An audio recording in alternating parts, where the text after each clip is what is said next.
911, what are you reporting? We got someone or something crawling around out here. Did you see what it was? I can't tell. All I know is that my central light came on and I just happened to glimpse and see this thing running across the yard. A good-sized man or something. It looks like a man. I don't know what it was. Just it ran across the yard. It seems to be a Bigfoot leaning against a tree in a wooded area. I have seen plenty of people with big feet, but not Bigfoot. Tree lines and brush, he sees about a 7 and 7.5 foot tall Sasquatch looking back at him. Kind of looks like a wolf, but not like a neighborhood dog. Take these stories for what they are in hopes that maybe if it's out there, then show me. Yeah. And says he might have caught the mythical chupacabra creature terrorizing his chickens. Like a grunt and a knock. It's like a... I think there's kind of a cultural tendency for people to want to make Bigfoot a quote-unquote monster. Welcome to ECBRO Bigfoot Radio.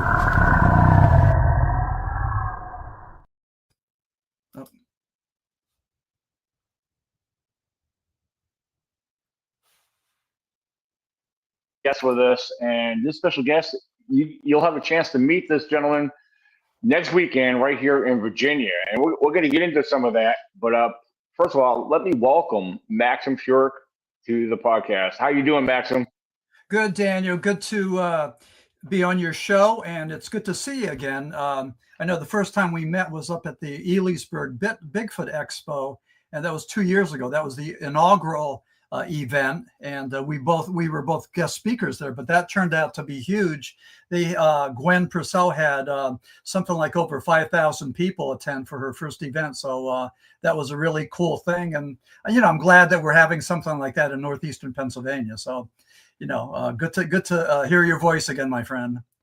Oh, absolutely. And one thing I'll make mention, part of the reason I'm leaving my camera turned off is because it helps with my connection on my end. So, okay. So you may see me occasionally here. So, but Gwendolyn's event is she's been doing really well for her event, and she's got some good marketing set up for her. With my event coming up, which I'm looking forward to seeing you again for the second time, and being a part of the event.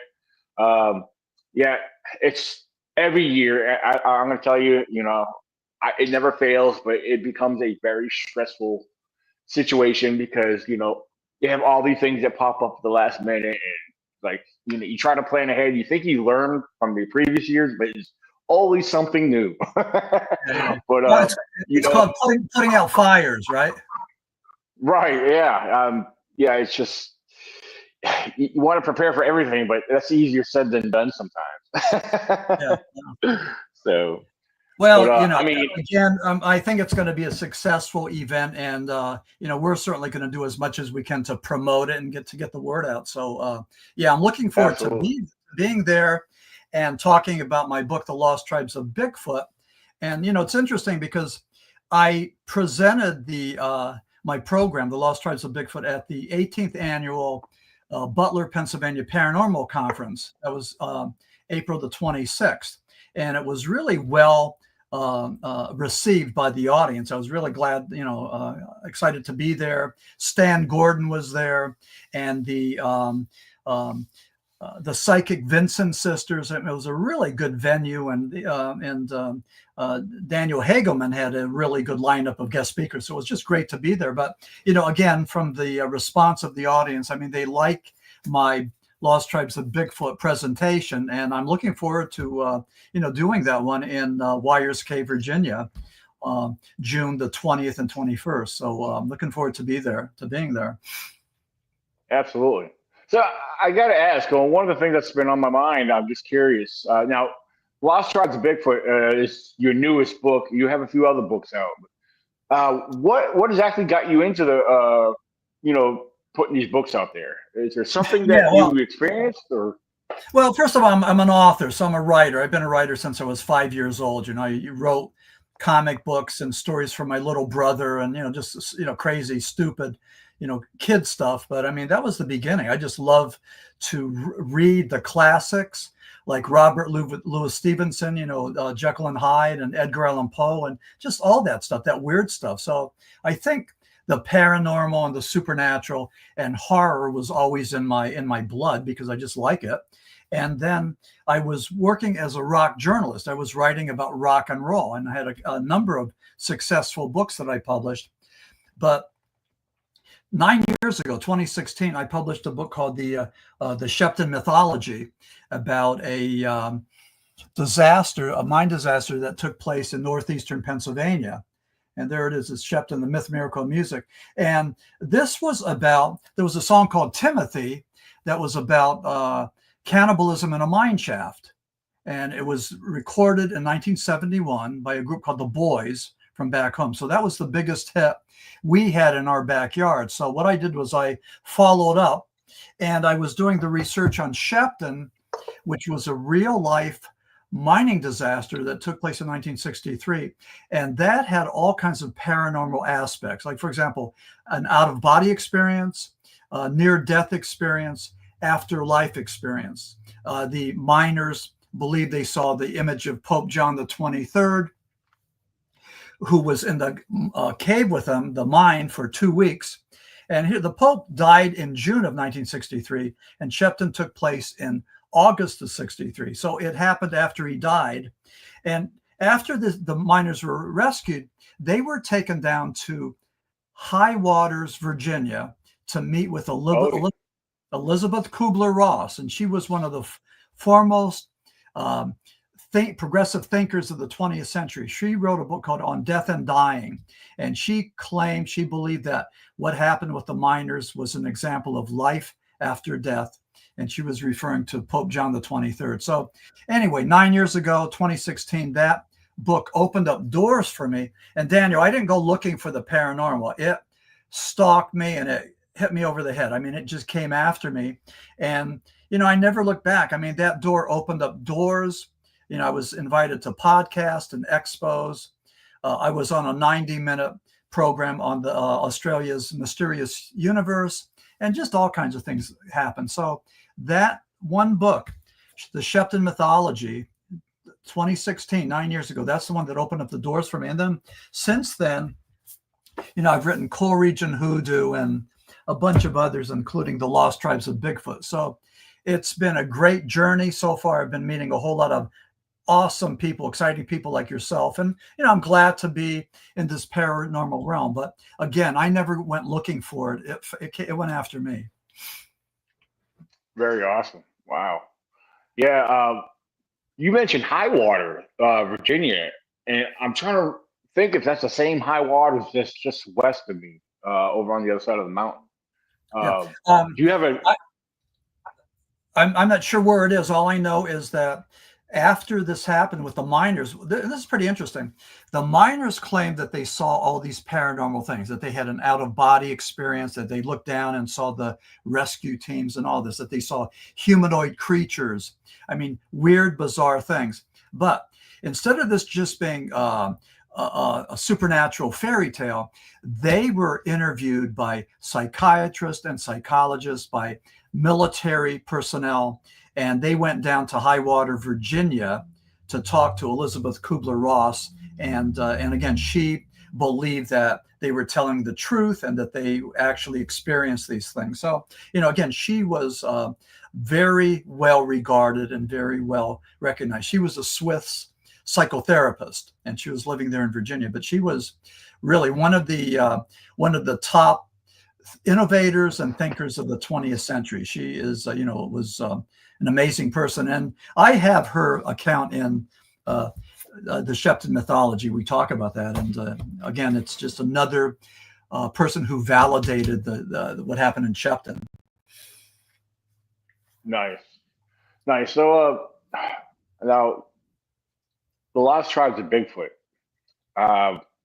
You want to break us down, or like kind of give us a rundown on that? I'm curious on where that came from. Yeah, well, it actually came from Coal-Region Hoodoo. You know, Coal-Region Hoodoo is sort of an encyclopedia of the paranormal. And if you look there, you could see a coal miner, like the ghost of a coal miner walking down the stairs. That's the stairs out of hell. So anyway, it's a pretty cool graphic. But I had 2 chapters on Bigfoot in Coal-Region Hoodoo. It was the Bigfoot enigma and the Bigfoot hypotheses. And I thought that maybe in 2 chapters I could go and figure it out and, write about it. And I really couldn't. It was just, it really intrigued me. And there was more to the story. So what I did was I followed up Coleridge and Hoodoo with The Lost Tribes of Bigfoot. And I dedicated a book to finding out Bigfoot, to looking at the theories and the research and some of the hoaxers. But it's, I think, a wonderful account. We're getting great feedback. And I'm just glad that, it's published by Hanger One. And, I'm just glad that I was able to, like so many others, add something to the literature of Bigfoot, of Sasquatch, because it's important, and I'm just glad, grateful to be part of the group that's looking for clues and trying to find out what this thing is. We all seem to have a little bit of Indiana Jones in us, don't we? We're all looking for the Holy Grail. We want to go and climb the mountain and find the treasure or whatever it is. And in this case, we're all looking for proof. And, and that's what we talked about in Elysburg at the expo. We're just looking for proof that this cryptid exists. So that was what I was trying to do in The Lost Tribes of Bigfoot. Just, look for the proof and write about it. Now, as far as apart from being an author, how do you see yourself as far as a Bigfoot believer? Would you consider yourself a skeptic or? No, I'll tell you what, I've never been a skeptic. But keep in mind, there's at least 2 camps of Sasquatchers. You have the flesh and blood camp that believes, and as yourself, I believe, that it's flesh and blood, and it's out there. And on that account, I recognize that you folks, your camp, has certain elements of high strangeness that can't be denied. For example, you have witnesses that have seen these things. You have the smells. You have the wood knocks. You have the pebbles that are thrown. You have the wood structures. So many things. So there's a lot of things there that I'm looking at as being valid. It gives us reason to take another look at this thing. Now, we don't have the proof as far as the DNA or a carcass, and that's the only thing that will appease the scientific community. So here's my theory. I'm thinking that if it's not flesh and blood, then what is it? And I go along with the interdimensional theory. I think that Bigfoot is able to go and travel zigzag in between dimensions. Maybe what Einstein and Rosen called the bridge theory, where you take the space-time continuum, you fold it in half, and then you could just go and punch a hole through that. And rather than the Space Brothers traveling zillions of light years from their planet to ours, which just seems illogical, just would take too much time and technology and energy. And I don't think anybody has that. But to travel through that bridge or that wormhole, as they call it, would take a microsecond. And again, that was something, I didn't come up with that, but it was Einstein and Rosen. It was Jacques Vallée that said that the extraterrestrial hypothesis doesn't work anymore. It's almost like old fashioned. So he's saying that the interdimensional theory makes more sense. And I agree with that. So I think that both, not just Bigfoot, but Bigfoot and, excuse me, and UFOs, flying saucers, travel that interdimensional route. And they're able to shape shift in and out of these parallel universes, these dimensions.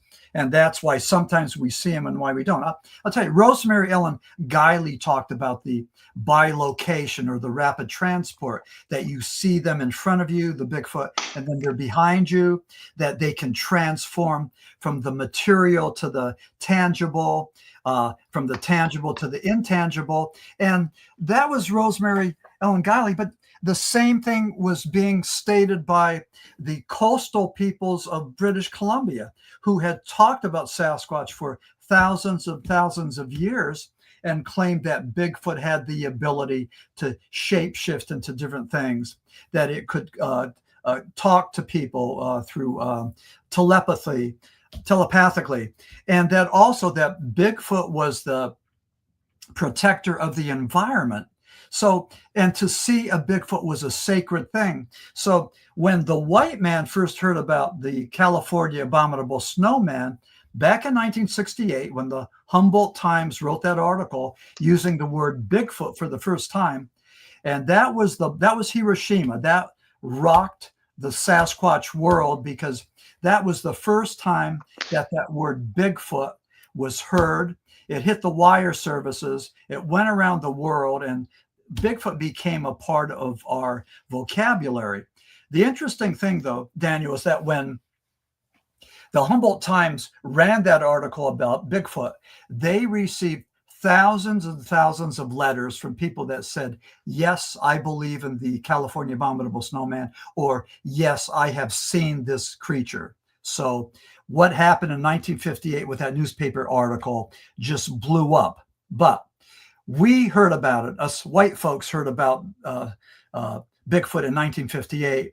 The tribal peoples of Canada and British Columbia had been hearing about this for thousands and thousands of years. So what was new to us was old tradition to them. So that's pretty much how this came about. And even before that, abominable snowman and Yeti and Almas and all of that in Asia and in Tibet and the Himalayas. So Sasquatch has had a long history, and there's reports of these cryptids all over the world. I mean, so you asked me what I believe. I mean, I don't know if it even matters what I believe. I mean, let's talk about what people have been seeing.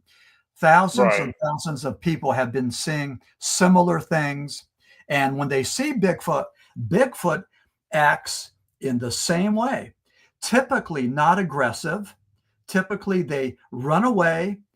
They don't want to be seen.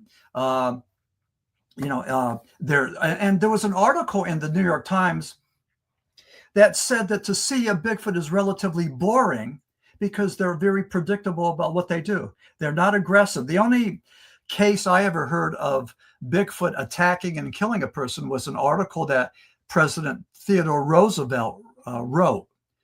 Took place in Montana. He wrote about this creature, not a bear, but a cryptid that attacked and killed a man. So other than that, Bigfoot appears to be pretty docile.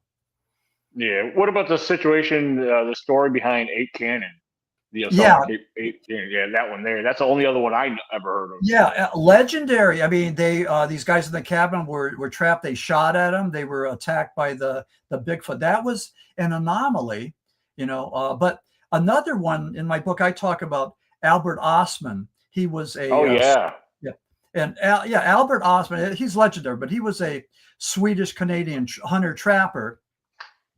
And back in 1924, something was messing with his campsite, stealing food, leaving tracks, mucking things up. So Albert Ostman, got tired of this. So what he did was he hid inside a sleeping bag with his rifle. And he was going to wait until this culprit, this bad guy, showed up again. And Ostman was going to jump out with his rifle and shoot him. Well, what happened was Albert Ostman fell asleep. And he felt himself being lifted and carried. And he thought it was miles and miles, but he was probably let down in this valley. And here it was a family of Sasquatch, what we would identify as a mother, a father, a daughter, and a son. The Sasquatch creatures were friendly and they were curious. The young female Sasquatch fed Albert Ostman sweetgrass. And there was nothing frightening, nothing, menacing about it. But at some point, Ostman felt that they might use him for procreation. They might use him to have sex with. So he freaked out. So I heard that. So he made a plan B. He had chewing tobacco. So he enticed the older Sasquatch to try the chewing tobacco. He did, and he got sick and he's got nauseous. So Albert Ostman took off. He got out of there. He was able to make it back home. And he didn't say anything. This was 1924. Then all of a sudden, there started to be accounts in the British Columbia newspapers about sightings of this creature they called Sasquatch. So at that point, Albert Ostman, who was not looking for glory or publicity, contacted John Green. John Green was a British Columbian journalist. John Green was one of the original 4 horsemen of Sasquatchery. These were the pioneers. These were the guys that went out there before we had computers and microfiche and all that. But he took Albert Ostman's account, and he claimed that what Albert saw was genuine. I mean, this was the days before we had Google, where you and I could get on Google and find out what Bigfoot looks like, what they sound like, how they act, and all that. Everybody could become an expert by doing a little bit of homework. Albert Ostman didn't have that privilege. This was before the days of that technology. So the account that he gave John Green believed was genuine. The only thing that is of interest, well, several things, but the one thing that is of interest, to me at least, is that Ostman did not talk about that horrible smell that Sasquatch usually has, that wet dog, fecal matter, rotten egg smell.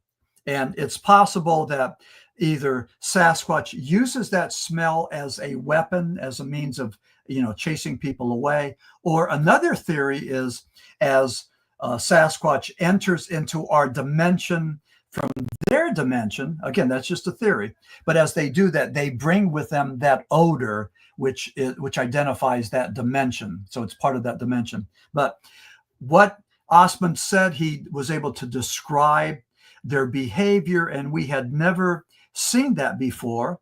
And the other thing that was interesting that was Ostman talked about a family of Sasquatch, when typically, not always, but typically we hear about solitary Bigfoot sightings, just one, not a family of them. And he was one of the first, I believe, to talk about a family of Sasquatch. So what he brought to the table was unusual, and it was interesting. The other thing too is it was the only case I ever heard of a Bigfoot abduction, about being abducted by a Bigfoot. That was 1924. Remember, flash forward to 1961, Betty and Barney Hill, driving through the White Mountains of New Hampshire, they get, they stopped, something happened. They had lost time. They went to the psychiatrist from Boston, and with the hypnosis, they found out that what happened was that they believed that they had been abducted by a spacecraft and probed and all of that. That was in 1961.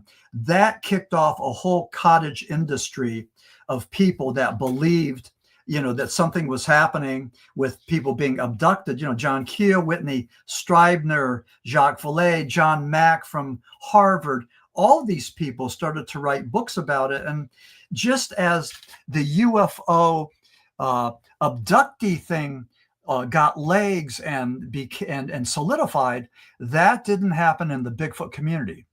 It didn't. So that's a pretty interesting parallel between what happened with Sasquatch and what happened with UFOs. So, and again, with the people being abducted and with ufology, what they did was they piggybacked on Hynek's Close Encounters of the First, Second, and Third Kind, and inserted a fourth kind, people being abducted and probed. And then of course, who's the one that did CE5? I'm blocking, but the guy that talked about, you do the kumbaya, and you could actually have flying saucers manifest. I'm Stephen Greer.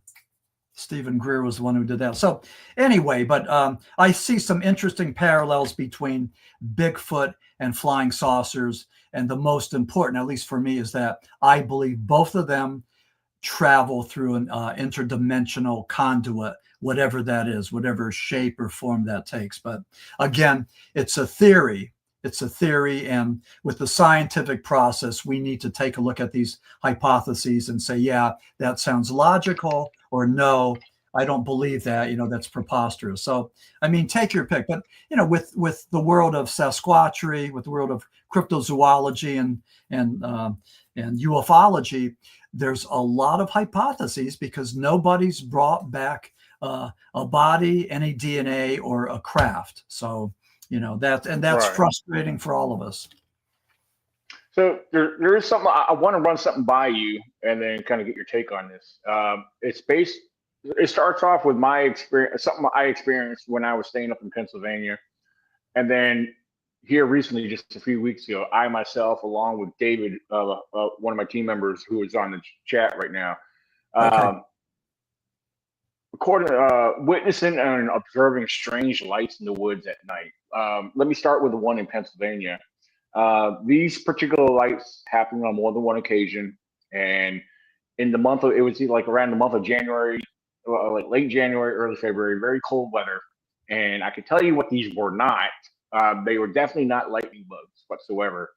The first set of lights were like flashing stars in a clustered pattern. You know, they were like, some of them were bluish looking, a couple of them yellow, and then maybe, you know, a couple of red. And like I said, they were more in a clustered pattern. And it was odd because I couldn't make anything of it. I even tried to, after observing it for so long, I actually tried to approach and go down towards the tree line where I was seeing them. And, you know, there was nothing there. I heard some kind of movement in the woods while I was down there, but didn't see what I kind of spooked a deer or something. I don't know. But these star-like flashes of lights that I was seeing in the woods, it was just very odd. I'd never seen nothing like that before. Again, in this particular location, I've seen them a few different times. Then another time in the same general area, but maybe a quarter mile to a half mile up the road in another part of that forest. Jumping ahead, probably to back in the month of February, no, excuse me, in the month of May, in another particular part of the state forest, a different division. One night during our group camp out, I myself, across from camp in the tree line, I've seen these other type of lights.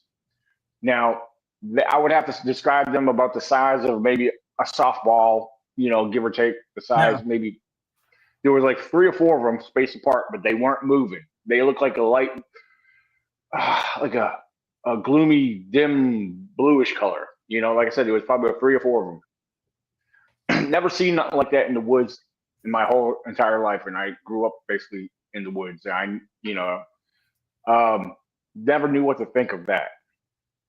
Jumping ahead just to a few weeks ago, I myself and David, with a few others, me and David were the only ones to see it. However, David was the first one to spot it and got my attention.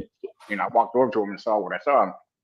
But we were doing one of our night hikes. We were actually working our way back towards our base camp, and we're walking down the forest road, and David's pointing, and he's like, "Daniel, there's a light over in the woods." And I come walking over towards him, and I look where his hand is pointing, and sure enough, here's this round, whitish light. Wow. Here's the interesting thing about this light. It did not illuminate nothing around it, nor did it project a beam like if it was a spotlight, flashlight, or anything.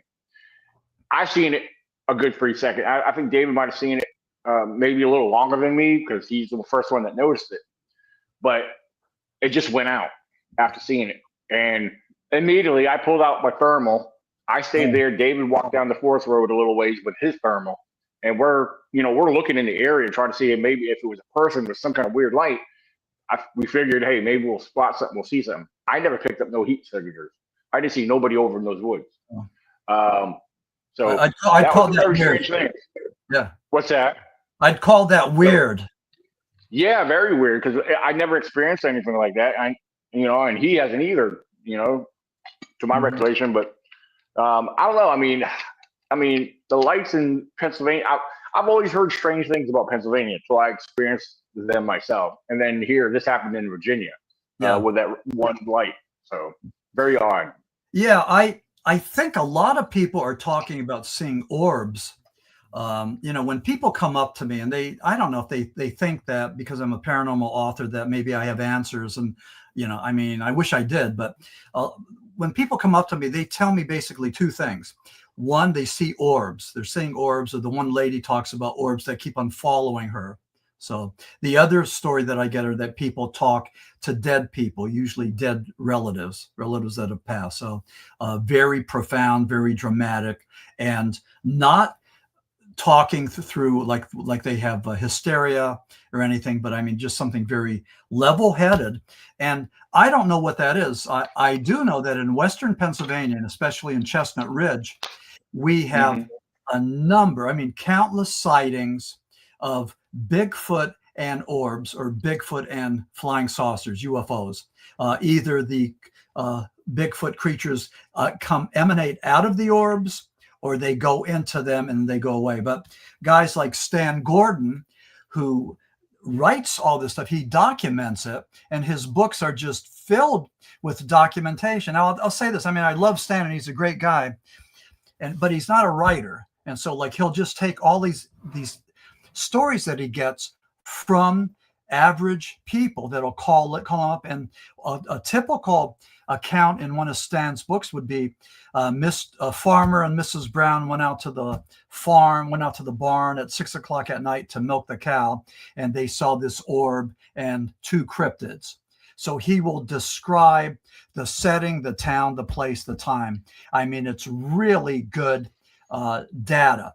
When people called the state police out in Western Pennsylvania and they to report a flying saucer or a cryptid sighting, they say, call Stan Gordon. Here's his number. So Stan's in the position, very advantageous position of collecting all of this intel.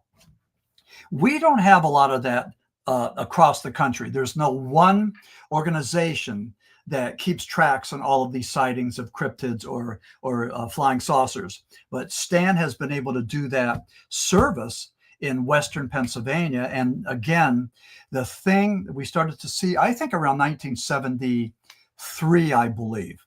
I think that's when it kicked off. We started to see Bigfoot in combination with flying saucers or orbs. So whatever that is. Now, to me, that speaks that both of these things have some sort of paranormal qualities. They don't operate, just like the lights, the light that you and your buddy saw, that wasn't reflecting, wasn't emanating, didn't have a heat signature. That's weird because that defies the law of science. It's something else, whatever that is. So we need to take a look at that and try to figure out what it was. Was it a hallucination? Was it something you projected and manifested? Was it a weather anomaly? Or if it wasn't any of those things, was it something else? Was it one of those 3% of the things that we see that we can't explain? And for all intents and purposes, what you saw could have been some alien bug, plant, craft, being, creature, whatever. But we don't know. And that hypothesis that it was alien is as good as any other one until we could figure out what that was. But again, we don't know, but we're looking to find out. And, it's just very frustrating for all of us because we're looking for more data and we're not getting it. There's one thing I want to say. I mean, a lot of times we bash the scientific community because they don't come up with the answers and they haven't been very kind to us. They think we're sort of freaky and we're, flaky and, hysterical and all that. But the one time that science got it right, I remember back in 1972 with the Patterson-Gimlin film. And the Patterson-Gimlin film, that was shot in 1967. And that's the holy grail of Sasquatchery. That's the 58-second video that shows Patty walking. Patterson and Gimlin were shooting a documentary. They go around the bend. There's this Bigfoot. The horse's rear. Patterson's falling out of his horse, grabbing for the camera, shooting as he hits the ground. And he only got 58 seconds, but that's when Patty turns around, looks at Patterson, and then takes off. 58 seconds. That film has been analyzed and scrutinized as many times as the Zapruder film, of Kennedy's assassination. Most reputable researchers believe it's accurate. But here's the thing I want to talk about. John Napier was a British paleontologist. He was in charge of the Smithsonian Institute. And in 1972, he was gifted a copy of the Patterson-Gimlin film. So John Napier and some of his colleagues, including several Russian scientists, looked at the video. Napier said that it was a hoax. And the reason he said that, the reason that Napier thought that the Patterson-Gimlin film was a hoax was because he said he believed they cobbled together two different elements. The top of Patty being ape-like and the bottom being like a hominid, walking on 2 feet. And he said because of that, he thought it was a fake. That was 1972. In 1974, scientists from that were in Ethiopia discovered Australopithecus, and they named it Lucy after the Beatles, Lucy in the Sky with Diamonds. So two things of importance happened. One, that night the scientists got drunk and they listened to the Beatles. So that was like part of the historic record. The other thing, though, when Napier heard about this, he said, wait a second. He goes, I was wrong. I mean, here, Lucy, the Australopithecus, had the upper body like an ape, so she could climb trees, and the body like a human to walk on 2 feet, rather than on all fours.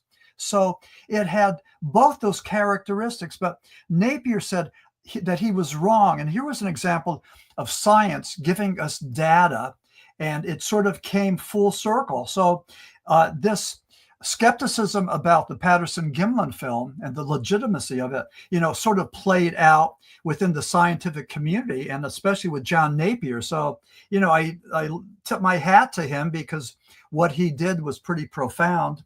He gave us more information, and, it's just connecting the dots and waiting to see what's out there and waiting to see when we're going to find the next fossil record, the next bones, the next dab of DNA. So, it's not over yet, but, I'm optimistic. I think that I straddle both sides. I have a foot in both sides, both camps. I'm hoping that we can find something. I'm hoping that, that Bigfoot is some relic species that we haven't been able to identify or find. And that's the title of my book, The Lost Tribes of Bigfoot. It's a metaphor for all the theories about what Bigfoot could be, whether it's Gigantopithecus, Australopithecus, Neanderthal, the missing link, whatever. There's plenty of theories.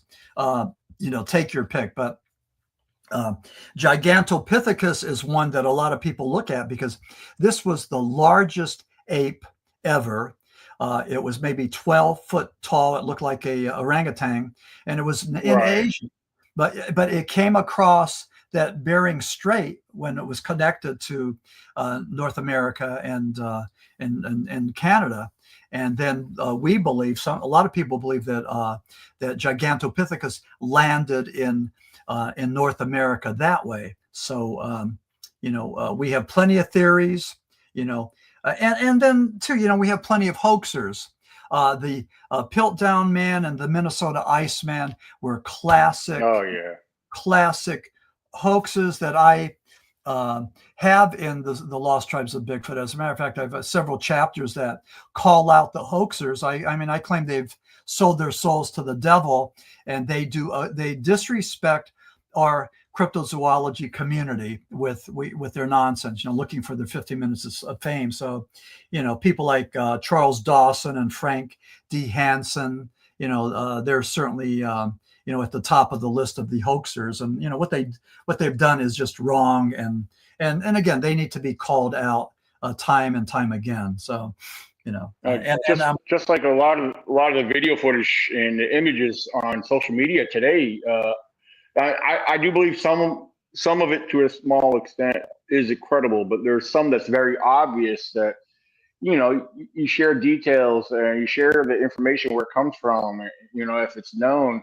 And there's some people that just don't want to believe it to be fake, but there's so much false, postings. We want to believe. We want to believe. We want to fill in that gap. That's what human beings do. There's this question out there, this unanswered question about where's Bigfoot? What is Bigfoot? Where's the proof? And so a lot of us need to fill that in, and you fill it in with, pseudoscience, or you confabulate or whatever. The two videos that come to mind, I know the Freeman video from maybe 1994, that seems authentic to me. But the Colorado train video from 2023, I believe, is a hoax, and I believe it's just someone in a ghillie outfit, that's was really taking chances, because this was during elk hunting season there in Colorado. So that was kind of stupid, to, if it was a fake, to be walking around in one of those suits. So, but anyway, but yeah, there's plenty of videos. I remember I interviewed Ron Murphy. He's one of the Bigfoot guys out in Western Pennsylvania. And Ron said, I was asking him about the Colorado Bigfoot video, and he said, he didn't really know, but the important thing about things like that is that it opens up the discussion. So at least we can discuss, what it is, what it isn't, give it some outline, some parameters and all that. And he was right, so we're just looking at these things, trying to make sense of them.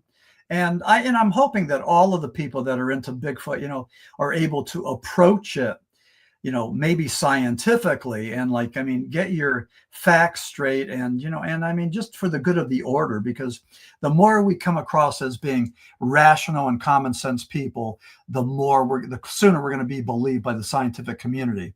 And if you, believe that that's an important thing to have happen. So, I do, but, we need all the help we can get. We need all the people on our side as we can. So, that's my hypotheses. Absolutely. There's a few individuals out there. There's one guy, I'm having a brain fart to remember his name. Anyway, there's people out there that call a lot of the stuff that gets put out there, they call it out. Off the top of my head, I can think of.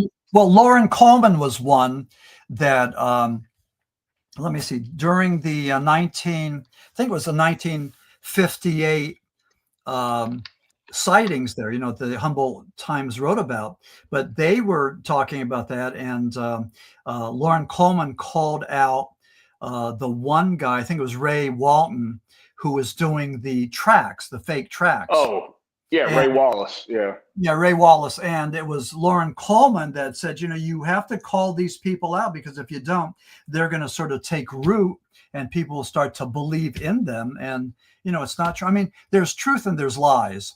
And, we live in an era where there's a lot of conspiracy theories, and there's a lot of people that believe these conspiracies, i.e., not too long ago, QAnon announced that the spirit of former President John Kennedy, who was assassinated, and his son John Kennedy Jr.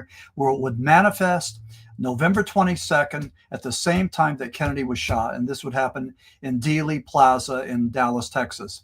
A lot of people, especially young people, maxed out their credit cards, left home, went to Dallas, waiting for this epiphany that, of course, never happened. But the question is this: why would anybody believe that? Why would anybody believe that conspiracy theory? Why would you spend time and energy and money to go there and support that? And that's the problem, because a lot of people do. They support these conspiracy theories, and they're going down the rabbit hole, and they're not going to science, but they're going towards pseudoscience. And this is a scary thing, because a lot of people are not utilizing critical thinking. They're not thinking for themselves, but like lemmings, they're just following the crowd and nodding their head in agreement and saying, yes, I believe. Well, I, for one, do not believe. I will look for a second and third opinion, and I'm going to be my own thinker and my own leader. I don't need anybody to follow. I'm going to be my own leader. And but it scares me what's out there with these conspiracy theorists. Again, they are a poison for the society. It's really, we're living in some really trying times. These are apocalyptic times, and this is kind of scary what we're living through. Daniel, I wanted to share this with you. This is my next book. It's coming out this summer. Paranormal Apocalypse. Is This How It Ends? And Maxim, nice. Author of the Shepton mythology. And that is can you tell what that is? A Grim Reaper? Oh, with an alien as a Grim Reaper? Yeah, it's a gray dressed as a Grim Reaper with the hourglass, time's running out, and all the skulls. So that was my concept. And then Hanger One, who's going to publish it, they had their illustrator put it together. So I'm excited. I'm 3 chapters away from having that thing done.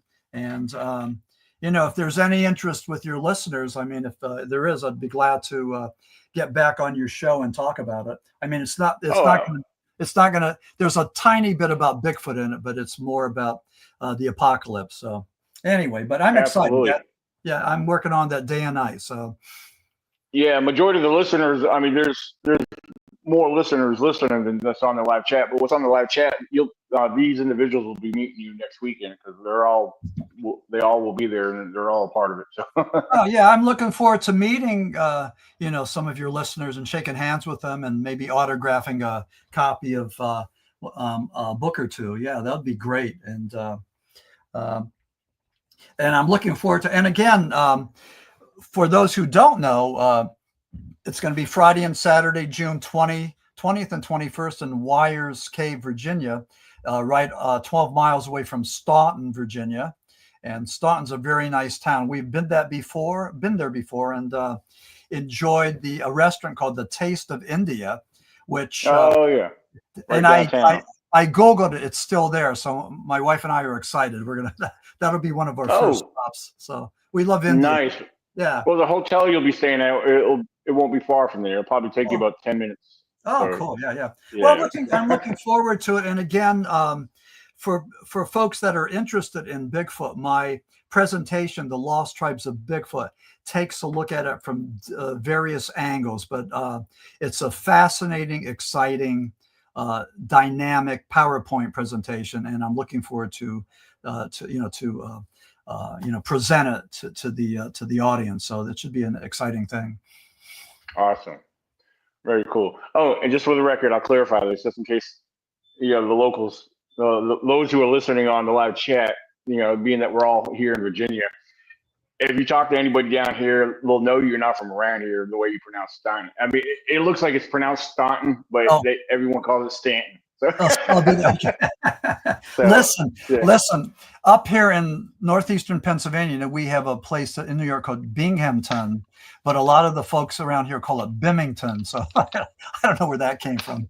Bimington. Well, it's like up in Massachusetts, where I'm originally from. I was 11 years old when I moved to Virginia, but there is a place not far from where I grew up at. We pronounce it Worcester. Okay. It's almost like that Worcestershire sauce. Mm-hmm. If you look at the pronunciation, it looks like it's Worcester, but it's Worcester. But even with some of the words up in Boston, you guys hang on to the A's. Like instead of car, that I would say in Pennsylvania, you say car, or instead of PARK, you would say park instead of park. So yeah, exactly. Well, you don't have any kind of an accent, so. Well, I grew up down here in Virginia, so. Maybe a little Virginia twang, but I mean, you have a great state. You have a beautiful state, and I'm looking forward to coming down there and being a part of the Bigfoot Expo. And Tyler lives in Worcester, Mass. Yeah, we pronounce it Worcester, but. Worcester, okay. Yeah, Tyler. I lived in a town. I lived in East Douglas. So not far. Yeah, East Douglas. Yeah. Yep. So and then anyway, as far as your expo, I mean, this is a family affair, correct? I mean, this is for the kids as well.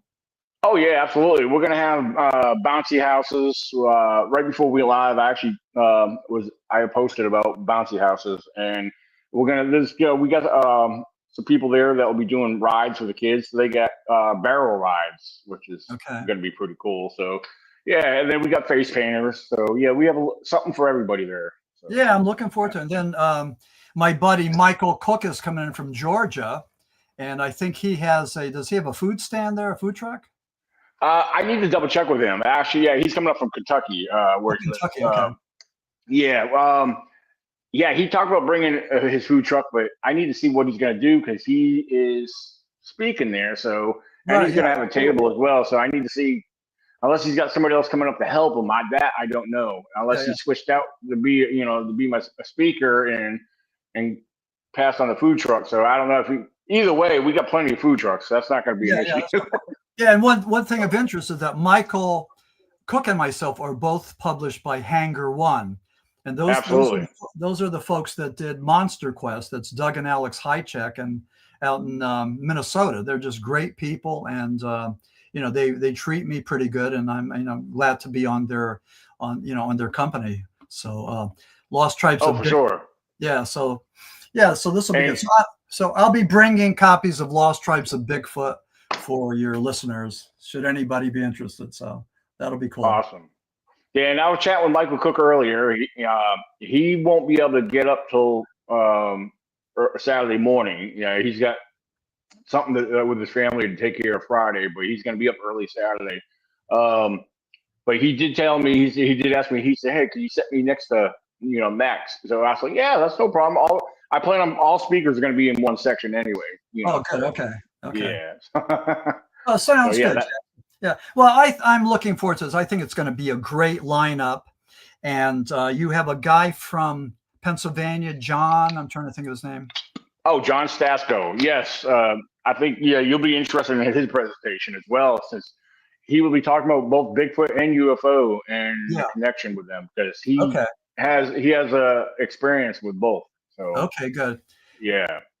Okay, so that's awesome. Yeah, and where we have our booth as authors, will we be able to hear the speakers as well? Unfortunately, no. The speakers, all the booths will be with the vendors downstairs in the main gymnasium. Okay. The speaker conference room is actually upstairs. So, okay. Yeah. So, but we'll have everything. We'll have a projector screen and all that good stuff. We actually may end up using I'm going to have to check. My sponsors usually provide a flat screen, which tends to be a little bit better. But so I don't know. I mean, we could use either or. The projector is okay, but the TV screen shows up a lot better, in my opinion. But so okay. Yeah, I'll just be bringing my zip, my little. Okay. Yeah. Okay.